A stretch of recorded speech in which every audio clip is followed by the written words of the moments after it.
Siamo con Antonello Daciosa, Antonello De Ambrosi, davanti alle sue sculture che sono tutte quante realizzate in materiale riciclato, materiale di recupero, plastiche, legna, eccetera. Raccontami come, prendiamone una a caso perché sono tutte quante molto belle, molto particolari. Immaginatevi di essere in mare, con la testa sotto il mare, sotto l'acqua, di vedere un ponte di Venezia, con la rana pescatrice che viene fuori, la parte bassa, la parte del Colosseo, la vivacità del mare, e qui rappresenta la Magna Grecia. È tutto un pezzo scolpito. Un pezzo scolpito in legno, recuperato dal mare. No.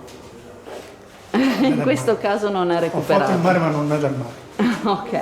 Quella della violenza delle donne, mostrami quella della violenza delle donne. La violenza delle donne è questa. E questo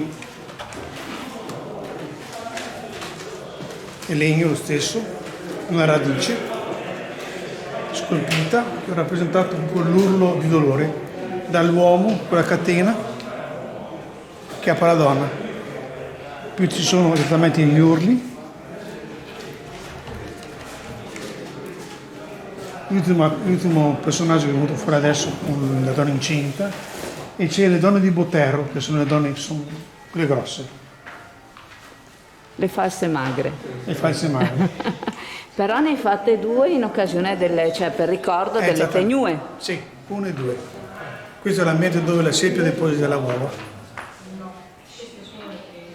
E quella la seppia gira intorno alla tenua, si può dire. Molta fantasia mi sembra di vedere. Questo è esattamente il DNA del mare. Il DNA la catena del DNA si riconosce immediatamente. Racconta, quanto tempo ci vuole ma come nasce una scultura tua?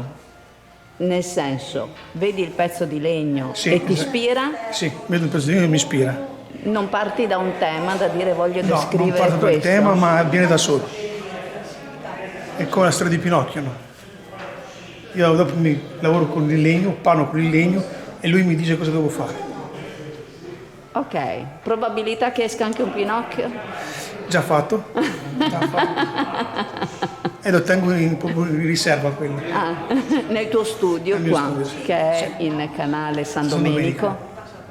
Per chiunque ti volesse venire a trovare, uno studio che è un'opera d'arte. Un'opera d'arte. Esatto. Sono tutti crocifissi, lo sai?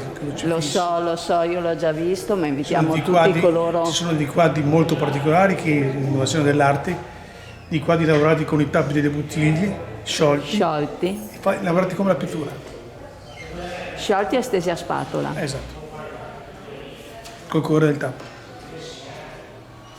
E siamo nello studio del Servizio Nord-Est 2.0 e volevo sapere di che cosa vi occupate. Ci siamo fortemente focalizzati sui bonus edilizi, in particolare sul superbonus, quindi interventi prevalentemente condominiali di efficientamento energetico. Il superbonus esiste ancora, fino al 31/12/2024 l'incentivo è stato ridotto al 70% e fino al 31/12/2025 è stato ridotto al 65%.